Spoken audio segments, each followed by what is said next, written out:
There is a funny story about a new lector who was asked to read at Sunday Mass for the very first time.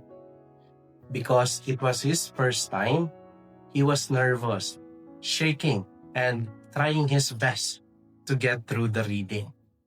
And he finally reached the end. But instead of saying the word of the Lord, he panicked and said, "This is the end of the world."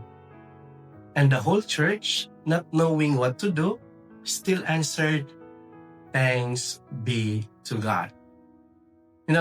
It sounds silly. Of course, why would anyone thank God if it were truly the end of the world?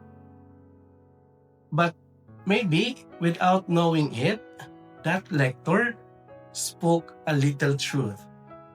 Because today's readings are all about endings, about the day of the Lord, the final judgment, the time when everything that we know will pass away.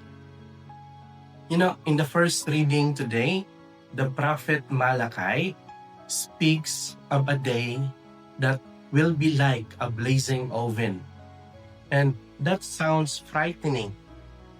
In the gospel also, Jesus talked about wars, earthquakes, plagues, and signs in the sky. These images can make us uneasy or even scared.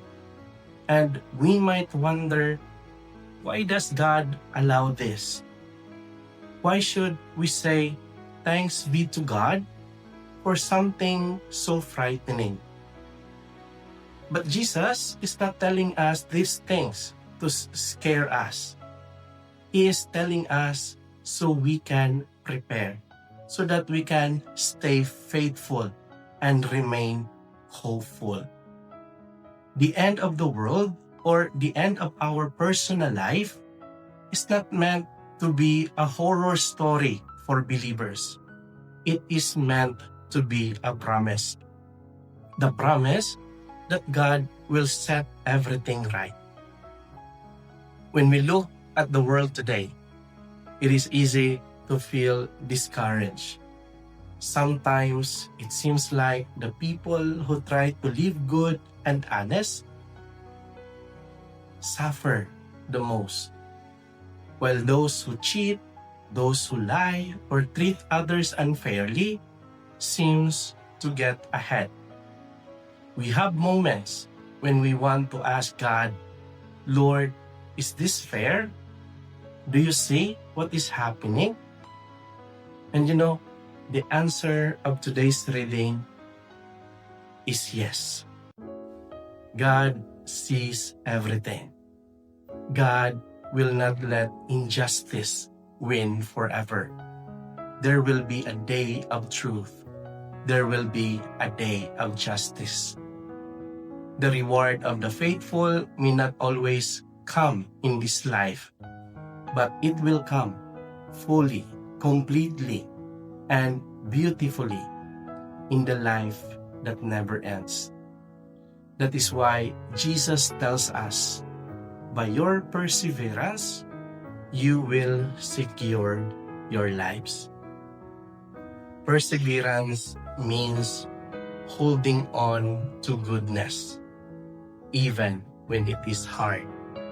It means staying honest, even when dishonesty is easier. It means being kind, even when we feel tired or hurt or overlooked. It means believing in God's promises, even when the world tries to shake our faith. Yes, this world will end one day. But for those who follow Christ, the end is not a disaster. It is a homecoming. It is the moment when God welcomes us into the fullness of His kingdom. So, the next time you hear someone joke, "This is the end of the world," then maybe you can smile and say, "Thanks be to God." not because we want distraction, but because we trust in the God who holds our beginning and our end. We do not fear the end because the one who comes at the end is the same one who loved us from the start. So may we stay faithful, stay patient, and stay hopeful so that when the Lord comes, whether at the end of time or at the end of our own life, we may meet Him with joy. Amen.